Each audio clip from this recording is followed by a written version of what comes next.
So here we are, folks. Currently continuing on with just sorting out the stock shed. Currently just giving a lick of paint to the middle section. I do apologise to any professional painters out there. You are probably having nightmares looking at me painting this. But at the end of the day, it's just to brighten up the place. Nothing too professional, we'll say, just to give a coat around it. We are currently waiting for the boxes being delivered, and once we get them fitted, we will show you what we're up to in here.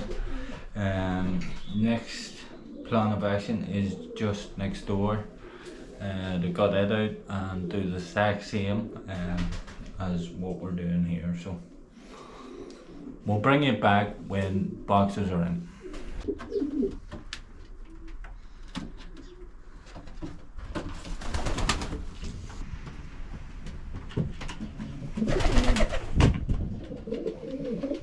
So here we are, folks.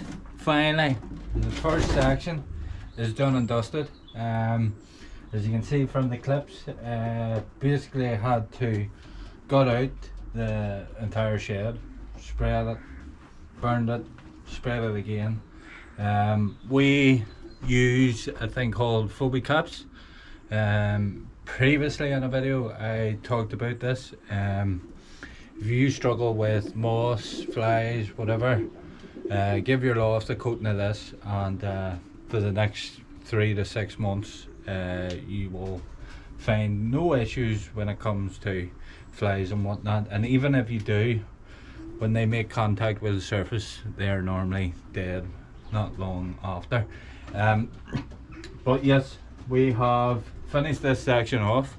We currently put our 12 cocks over here, and they're currently going through the method of trying to choose their box. You obviously, it's something that you need to keep an eye on, because you will have 1 or 2 that decide they maybe want 2 boxes. So sometimes you may need to take pigeons out for a bit and allow the cock to take the box. There is nothing more frustrating in the pigeon world than a cock taking 2 boxes. I can guarantee you that, because it's happened to us on many occasions, and it just wrecks the whole system. So please be mindful when you're putting cocks in their boxes. As you can see, we give the place a lick of paint. Just went with pure white to try and add a bit of brightness into the loft. As you can see, we do have this front part, we just wired off these, and then this is easily removed, this part. This is all currently closed at the minute, because, as I say, just trying to allow cocks to pick their boxes. In terms of flooring, as I say, this is what they call all bed. We picked it up at a local corn merchant, Fraser's, because normally we use a product called Easy Bed, but for some reason it's near enough impossible to get at the minute. So this is the bedding, and as I say, we will see how this goes the next few weeks. So as I say, this is just some of the cocks in here, all looking like they've had a good molt, which is a good thing. And yeah, so on to section 2.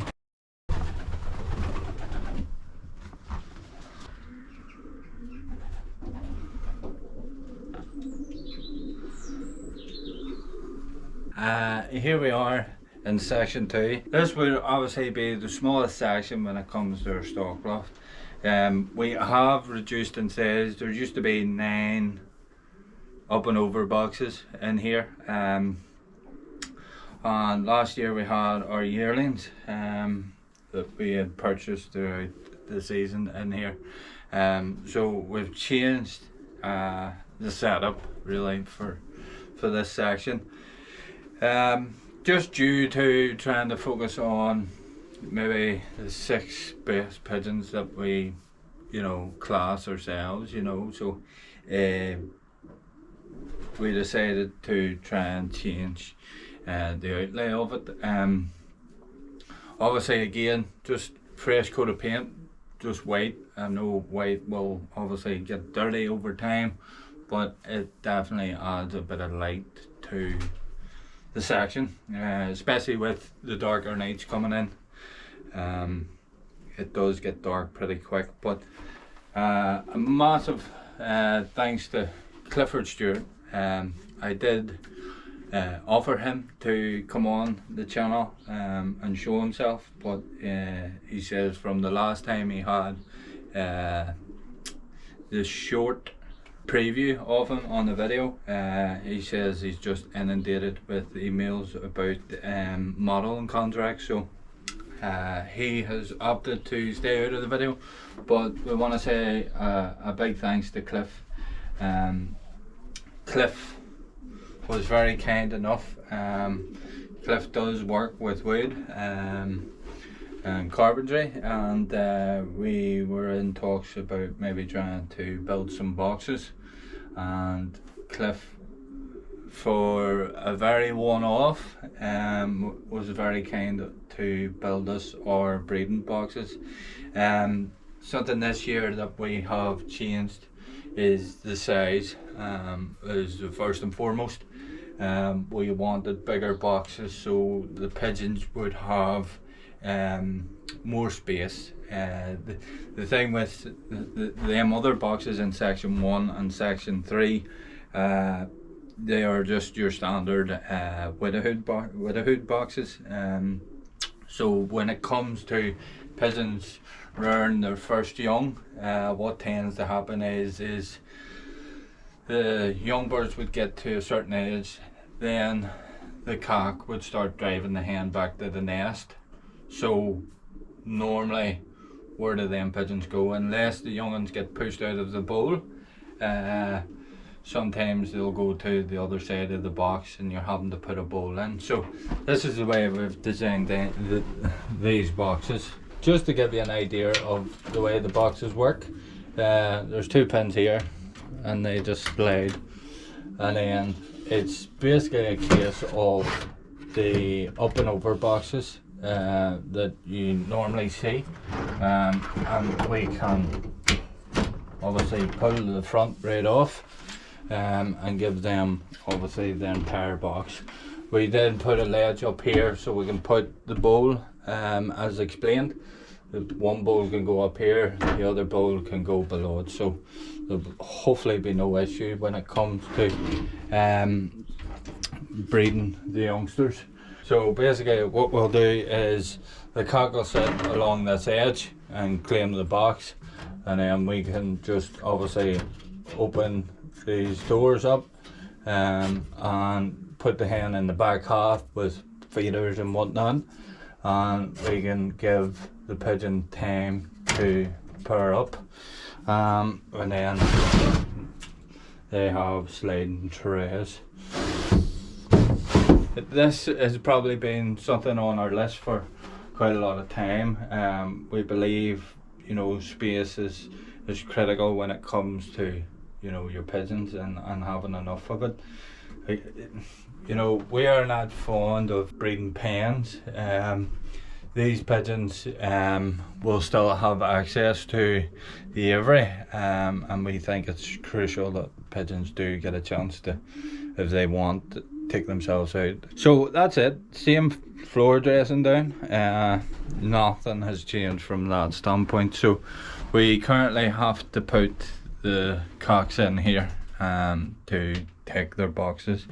Everything at the minute has been pushed over here, and we are currently working at the mess in here. I'll not show you because, well, as you can see, it's an absolute tip, but we wanted to put a window in, just to allow more light into here.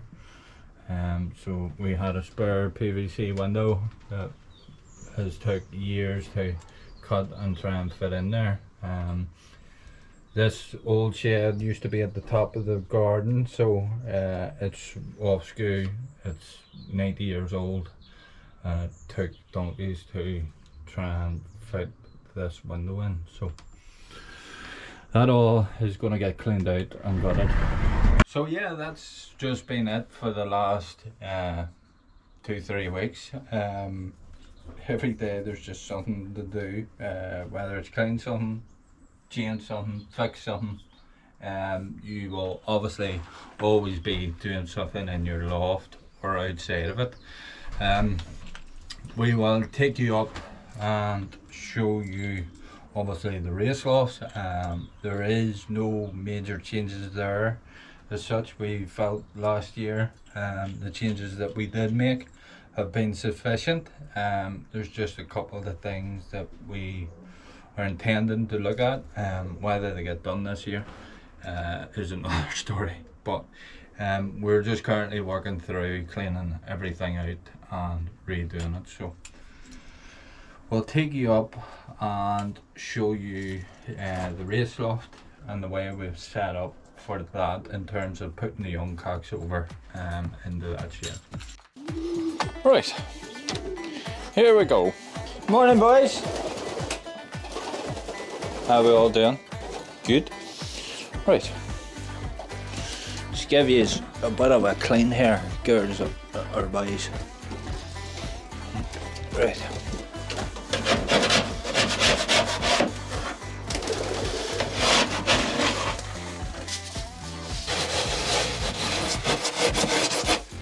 Oh, that's lovely smell. Oh, it's lovely. We better eucalyptus in the morning. There you go. I'll keep the lungs and the nose. All good, boys. All good, hey. If there's one thing that you could seriously do without, it's scraping. And suppose scraping's all part and parcel of the necessity of pigeons and keeping things clean and oh god. There we go. They all smell wonderful. Right, so here we are, folks, in where the young cocks are. This is the old bird race shed. When the young ones are finished in their own shed, we then need to transfer the cocks down into the old bird shed. Now, how we go about that? There's probably, like everything in pigeons, there's many roads to Rome with doing things. This is just what we do here. It's not to say it's ever right or wrong. I'm just telling you how we do it, and that's it. So, currently we have nine cocks in here. We still have 2-year-olds and 1 3-year-old in here. What we tend to do is actually take all the old birds out, close all their boxes off, as you can see, put their numbers on, and close the box off, open the empty boxes, and put in the sufficient amount of youngsters for the box. Now, we have 15 boxes in here. And 15 the other side, so normally works out 30 cocks. For this section, an older cock has took 2 boxes, so we are not going to go through the episode of trying to put a young cock in there, because we've had it time and time again. When a pigeon takes 2 boxes, it can be an absolute minefield to try and stop it. So, I mean, there is certain ways you can do and stop pigeons fighting and whatnot.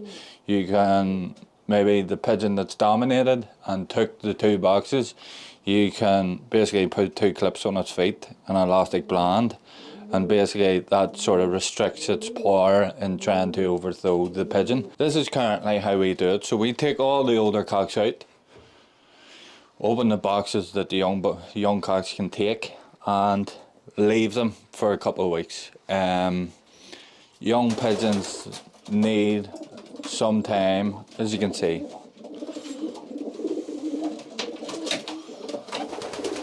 Absolute nutcases. I'm near sure that black cock was up there. This is really what you have to look out for.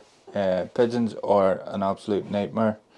I mean, the young dark cock down here, he's actually up in this top box, but certain times you may need to lock a cock in a box or just take him out altogether. But that's really it. We'll leave these for a couple of weeks, and then what we'll do is start introducing the older cocks, 1 and 2 at a time. Nothing, don't throw them all in, because if you're looking for World War III, throw a load of cocks in and you'll definitely get it. This shed currently needs an absolute deep clean. These young cocks haven't finished the molt, so I'm just allowing them to finish the molt, and then once we get through that, everything is took out, cleaned, disinfected, blah blah blah. The same scenario. So, and the other section is basically the exact same. No, take all the old cocks out, put the young cocks on, and that's it. What we're going to talk about here, just to give maybe new people that are in pigeons, what we class as the molt. The pigeon molt really is something in a pigeon's lifespan that happens usually once a year, and that once a year is a case where the pigeon will basically drop all its plumage, all its feathers, and then regrow new plumage, new feathers for the next season. So young birds is very different, because if you have youngsters on a darkness systems at their first year in life, they near enough go through 2 molts. Something that maybe a lot of people bypass when it comes to it. It's just a case of feed and water them, but essentially the molt is the makeup of the pigeon, because this is the wings, the feathers, that's going to help the pigeon obviously utilize and fly when it comes to racing or breeding or whatever you keep pigeons for. So currently this is a 2024 youngster. As you can see, absolutely falling apart. He still has 3 flights to go to drop, so these 3 flights still need to drop. He's still going through his body molt as such. As you can see, his neck is completely fallen to bits, and as I say, that tends to happen once a year. Now in the loft, I think we will obviously share our tips at what we find beneficial for the molt. I think first and foremost is your loft environment. Pigeons that aren't overcrowded is essential. Maybe that's my own belief, but so that's basically a youngster or a pigeon in its molt phase. Now I will show you a pigeon that has generally near enough finished its molt. Your pigeon has gone through the molt. Now this boy still needs to somewhat finish his. This is an old bird that was raced. As you can see, he still needs to drop 1 flight, but he's near enough through it. And basically what you are looking for in a molt, what we find the basis of is health. If your pigeons are healthy, then that will determine how well a pigeon molts. And this is one of the old bird racers.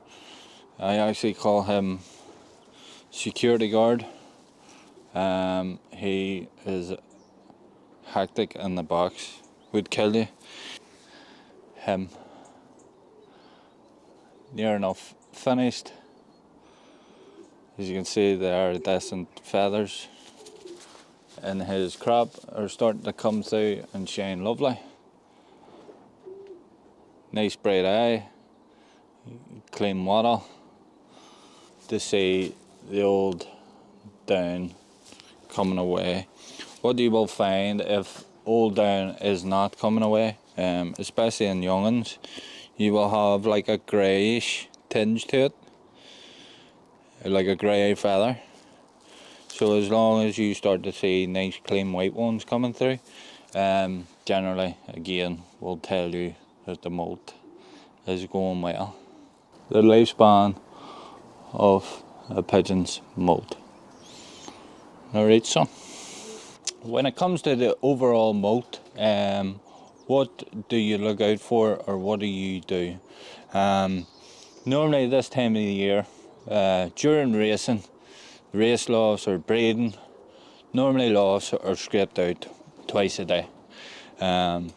Normally once we get to this stage, we can now leave droppings to accumulate in the loft, and normally we usually scrape out once a week, and that's sufficient as long as the loft's dry and there's no mould within the droppings itself. Normally when you're getting mould in the loft, normally the humidity, because of the temperatures. We live in a country where we get warm summers, cold winters, and because of the changing effects of it, can alternate how warm and how cold your loft is compared to the air outside. I'll talk about products that we find sufficient for our own lofts.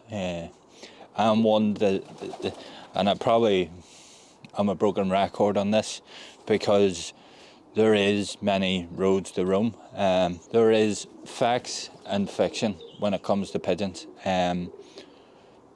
Certain facts: a hen will lay eggs, a cock will drive a hen. So far, a pigeon has wings. You know, there are facts on pigeons.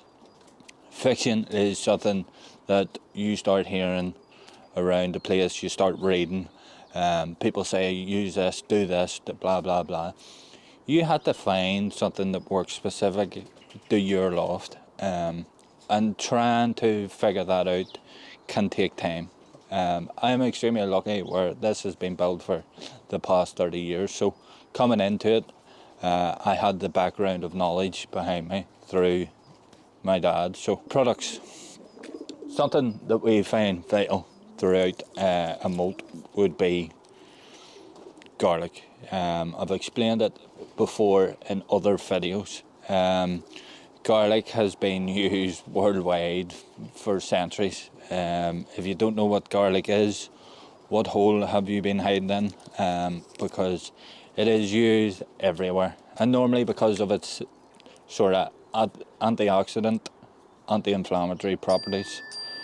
It also has a thing called acetylene, that normally what we tend to do is break it, as in smash it, let it sit for 5 to 10 minutes to oxidize and release the chemical allicin.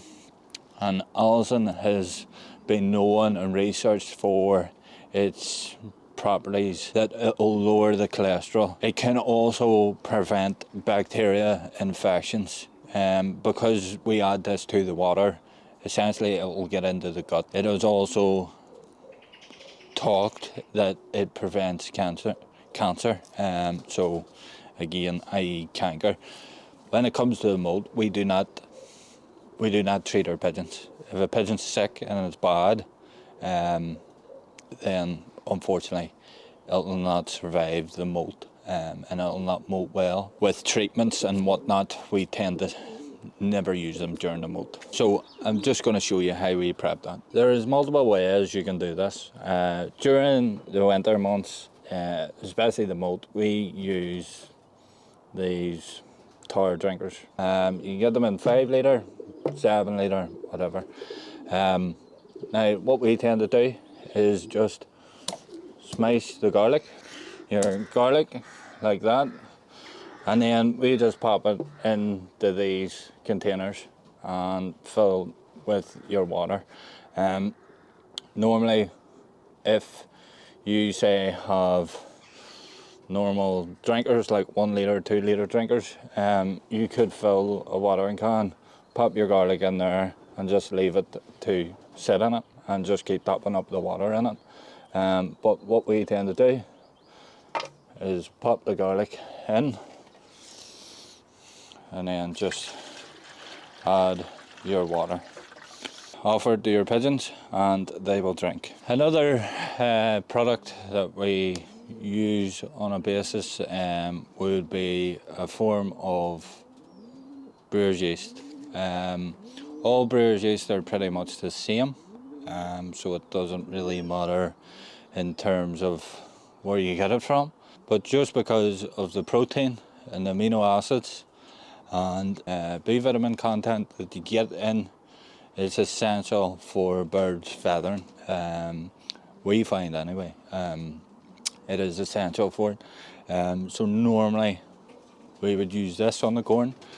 And to be honest, when it comes to products and using products, there is a certain amount that does go in the water, but the mass majority of products do go on the corn. So with that, what we wet the corn with would be any form of cetical.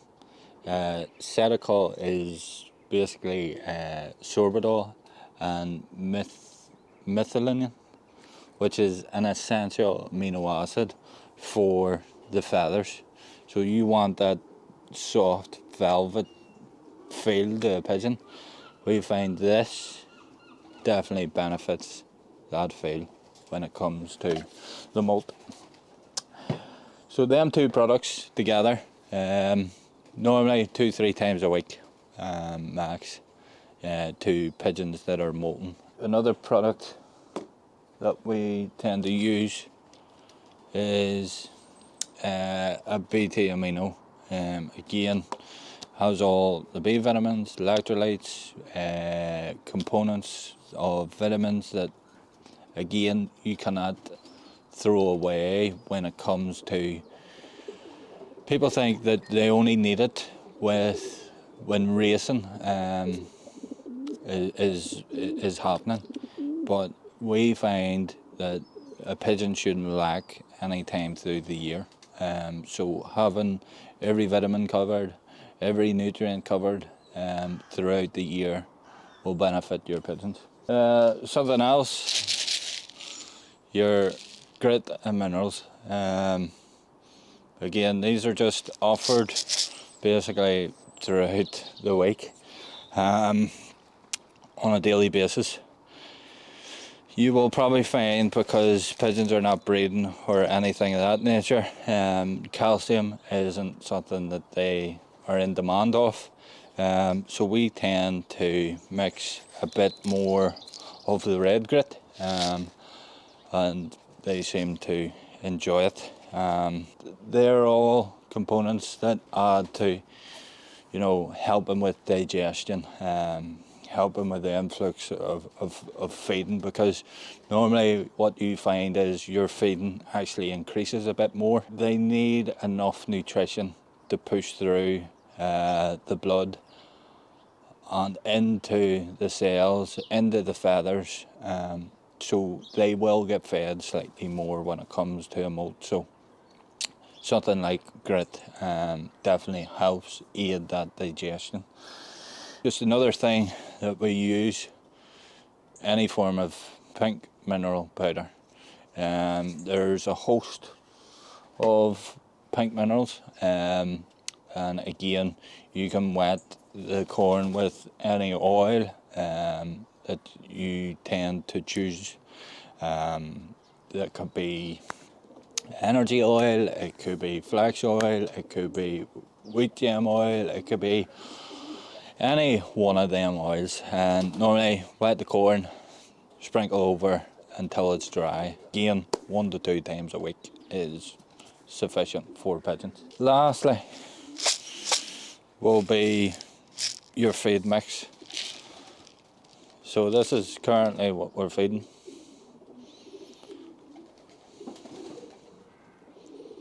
And this is just a basic Moult mix. It has near enough every seed that you can find on a market in here. Essentially, it has everything it needs. You don't want to feed too much protein, and we supplement that with some of the products that we use, and barley. Barley, we would mix barley in with it. We find barley very beneficial. But yeah, this is just your standard. Every company does Bears, Van Roby's, Van Tilburg, and to be honest, this is currently what this mix is. Just the Van Tilburg, Molting Basic. And this basically gets offered. Now the only thing we would add to it is something like this, and this is basically like a conditioner seed, and we would mix a small portion of this throughout the corn. Again, the pigeons need all the oils out of the seed, omega-3, omega-9. There is plenty of obviously fat within that too, so again, don't feed a lot of it, but do feed a bit of it. So that's basically our molting. There's nothing too over the board. It's keep it simple, make sure the loft is clean and dry.